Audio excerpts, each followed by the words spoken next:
ప్రతి ఉదయకాలం ఎంతో ఆధ్యాత్మికంగా దేవుడు మనతో మాట్లాడుతూ మనల్ని బలపరుస్తూ ఒక జీవంతో నింపుతూ ఒక విశ్వాసంతో మనల్ని లేవనెత్తుతూ ఒక దినంలో ఉత్సహించి సంతోషించే విధంగా దేవుడే ప్రతిదినం ఒక వాక్కు నుంచి బలపరుస్తూ ఉండగా ఈ దినము దేవుడు మనకి ఏ వాక్కు ఇస్తున్నాడో చూద్దాం. పరిశుద్ధ లేఖన గ్రంథంలోంచి కీర్తనలు 115వ దావీదు కీర్తన 14వ వచనం చదువుకుందాం.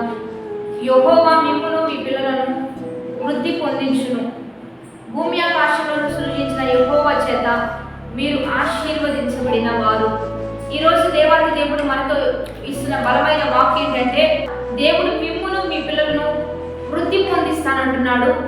భూమి ఆకాశములను సృజించిన యెహోవా చేత మీరు ఆశీర్వదించబడిన వారు. ఈరోజు దేవుడు మనకిస్తున్న వాక్కు, యెహోవా చేత మీరు ఆశీర్వదించబడిన వారు.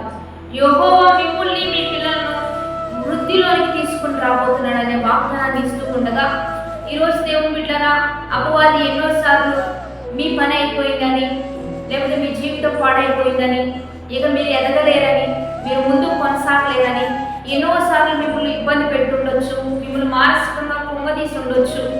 అనేక వ్యక్తుల ద్వారా ప్రేరేపించబడి నీ జీవితాన్ని పతనం చేయడానికి ఎన్నోసార్లు వాడు ప్రయత్నించి ఉండొచ్చు. కానీ భూమి ఆకాశంలో గతించిన దేవుడు ఒక్క మాట ఇచ్చాడు అంటే దాన్ని ఖచ్చితంగా నెరవేర్చక మానను అని వాగ్దానం చేస్తున్నాడు. కనుక ఇన్ని దినాలు మీరు ఎట్లా గడిచారో, గత దినాలన్నీ గత నెలలన్నీ ఎట్లా గడిచిపోయినాయి, కానీ ఈ రోజు దేవుడు మనకిస్తున్న బలమైన వాక్కు, మిమ్మల్ని మీ పిల్లలను వృద్ధి పొందించువాడని నేనే, నా చేత మీరు ఆశీర్వదించబడిన వారు అని దేవుడు వాక్కు సెలవిస్తూ ఉండగా, పాడైపోయిన నీ జీవితాన్ని తిరిగి లేవనెత్తగలిగిన శక్తి దేవుడికి ఉంది.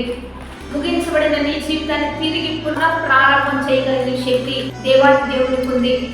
పాడైపోయిన వ్యక్తులను సరిచేయగలిగిన శక్తి దేవునికి మాత్రమే ఉంది. కనుక ఒక మట్టి ముద్ద ఒక కుమార్ చేతిలో ఏ రీతిగా అందమైన పాత్రగా మార్చబడుతుందో, మనందరి జీవితాలు దేవుని చేతిలో అద్భుతంగా అందంగా మార్చగలడు. కనుక నీ జీవితాన్ని దేవుని చేతికి అప్పగిస్తూ ఉండగానే దేవుడు నీ జీవితాన్ని అద్భుతంగా మార్చగలడు, అందంగా రూపుదిద్దగలడు.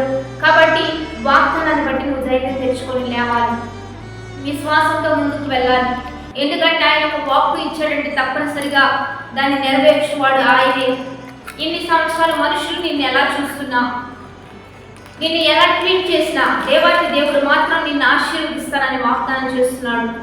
నా చేత మీరు ఆశీర్వదించబడిన వారని వాగ్దానం చేస్తూ ఉండగా, ఈ వాగ్దానాన్ని బట్టి ధైర్యం తెచ్చుకొని మీరు మీ పిల్లలు, మీరు మీ ఇల్లు, మీ ఇంటి వారందరూ కూడా, మీ కుటుంబీకులు, మీ తరాలన్నీ కూడా యెహోవా చేత ఇక నుంచి మీరు ఆశీర్వదించబడిన వారు. ఆశీర్వాదానికి అర్హులుగా దేవుడే మారుస్తూ ఉండగా వాగ్దానాన్ని బట్టి ధైర్యం తెచ్చుకొని ప్రార్థన చేద్దాం. పరిశుద్ధ మహోన్నత గొప్ప దేవ, ఈ దినము మీరు మాకు ఇచ్చిన బలమైన వాక్వచనాన్ని బట్టి నీకు మహిమ. ఎంతమంది వాగ్దానం చూస్తున్నారు, ఈ వాక్వచనాన్ని బిడ్డల పట్ల కూడిపరిచయ్యా. గత దినాల్లో ఎంతో నష్టం, వ్యతిరేకత, కృంగిపోయిన పరిస్థితులు, ఇబ్బంది కలిగిన పరిస్థితులు ఉంటున్నా ఈ వాగ్దానంతో ఈ నెలలో అద్భుతమైన నీ ఘనమైన కార్యాలు చెల్లిస్తూ వారిని వారి బిడ్డను ఆశీర్వదింప చేయండి.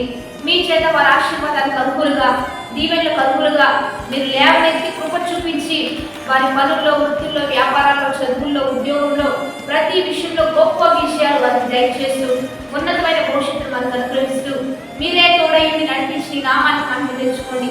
ఈరోజు బర్త్డేస్, మ్యారేజ్ చేస్తున్న వారికి దీవెనలు, శుభములు నీ నామంలో వారు ప్రకటిస్తూ నీ ఘనమైన నామాన్ని మనం తెచ్చుకోమని ప్రభువైన యేసుక్రీస్తు నామం పేరిట అడిగి వేడుకొని ప్రార్థిస్తూ నామకోరుతుంది. ఆమేన్. మంచి లైక్, షేర్, కామెంట్ చేస్తూ దైవికంగా సిద్ధపడదాం. Happy blessed day.